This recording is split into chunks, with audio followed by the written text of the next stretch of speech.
கர்த்தர் கிட்ட நீங்க தைரியம் இருந்தா கொள்கை பேசி ஜெயித்து விட முடியும்னா வாங்க பாத்துக்கலாம். தந்தை பெரியாரை பற்றி பேசுவதற்கு நாங்கள் தயார். அண்ணல் அம்பேத்கரை பற்றி பேசுவதற்கு நாங்கள் தயார். ஐயா காமராஜரை பற்றி பேசுவதற்கு நாங்கள் தயார். வீரமங்கை வேலுநாச்சியாரை பற்றி பேசுவதற்கு நாங்கள் தயார். அஞ்சலை அம்மாவை பற்றி பேசுவதற்கு நாங்கள் தயார்.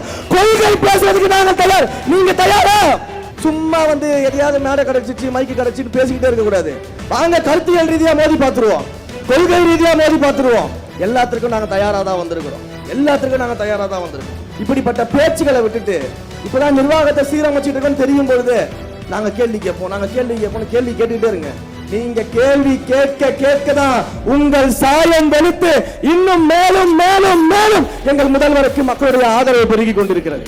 30 வருஷம், 1 வருஷம் 2 வருஷம் கிடையாது, 30 வருஷம் ரசிகர் மன்றமா, நற்பணி மன்றமாக, மக்கள் இயக்கமாக, மக்களோடு மக்களாக நின்று சேவை செய்து அந்த மக்களுக்காகவே வாழ்ந்து இன்றைக்கு முதலமைச்சராக இருந்திருக்கக்கூடியவர் எங்களுடைய மாண்புமிகு முதலமைச்சர். உடனே பெரியாரை பத்தி தெரியுமா உங்களுக்கு? நீங்க எல்லாம் பெரியாரிஸ்டா? எதுக்கு தலைவர் அவர்கள் கோட்டு போடுறதுக்கு சொல்றாராம் பெரியாரிஸ்டா அப்படின்லாம் கேள்வி கேட்கிறாராம்.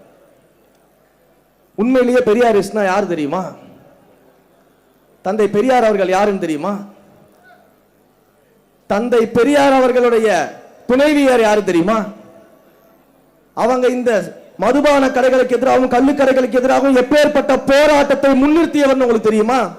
ஆனா உங்க ஆட்சியில ஆண்டுதோறும் டாஸ்மாக் வருமானத்தை 50,000 கோடிக்கு உயர்த்தியவர்கள் நீங்கள். எங்களுடைய அண்ணன் மாண்புமிகு முதலமைச்சர் தமிழ்நாட்டு முதலமைச்சராக பொறுப்பேற்ற உடனேயே 700க்கும் மேற்பட்ட டாஸ்மாக் கடைகளை மூடி தாய்மார்களின் காவலனாக நின்று கொண்டிருக்கிறார். அப்ப யாரு வந்து இன்றைக்கு தத்துவம் பேசுறது, யார் இன்றைக்கு கொள்கை பேசுறது, பெரியாரை பத்தி பேசுறது?